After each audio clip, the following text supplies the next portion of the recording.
حضور صلی اللہ علیہ وآلہ وسلم فرمان علی شان دے. حضور مبارک فرمائی یو کس دے او دا آغا پا ریوڑ کے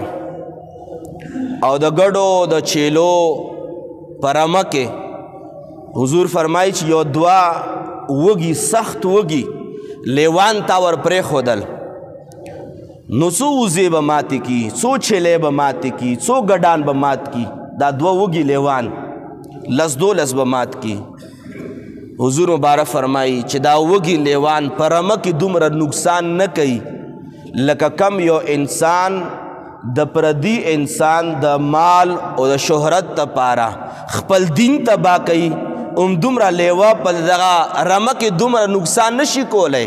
لکا کم یو انسان دا مال او دا شہرت دا پارا پا خپل دین کی څومره نقصان کئی. چی یو انسان پا خپل دین کے دا مال دا طلب دا وجنا دا شہرت او دا منصب دا طلب دا وجنا او دا حرس وجنا چی کم نقصان پا دین کی گی دومرا نقصان دا لیوان نشی کولے لکا دا مسلمان دا خپل دین نقصان کئی. چی سو گوٹونو تا ولار دی اگوی چا مقصد دے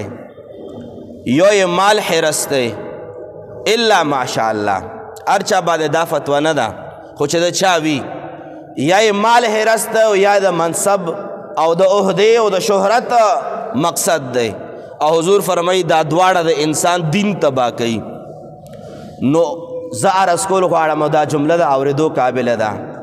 چھ سوک دا خپل منصب او دا مال دا پارا دین تبا کی دا خو یو لوی نقصان دے او اکلم منی چھ دا لوی نقصان دے. خو که دین تبا شو یا بورتا منصب ملاو شی او یا بورتا مال ملاو شی افسوس تے باغی خلقو باندے چھ دا بل منصب او دا بل مال دا پارا خپل دین تبا کئی. انسان خپل دین علیہ باللہ تباش علیہ باللہ ثم علیہ باللہ خو کم از کم مال و منصب ورطا ملاو شو مونگ پا آگے خلقو کی رازو کم ووٹران دی کم الیکشن کے دا پردو دا پارا چگے وحی مونگ آگے خلقو کی رازو چھ دا اغوی دا دنیا دا پارا خپل دین تبا کہو خپل آخرت تبا کہو او دا ټولنه گمراہ ترین انسان دے.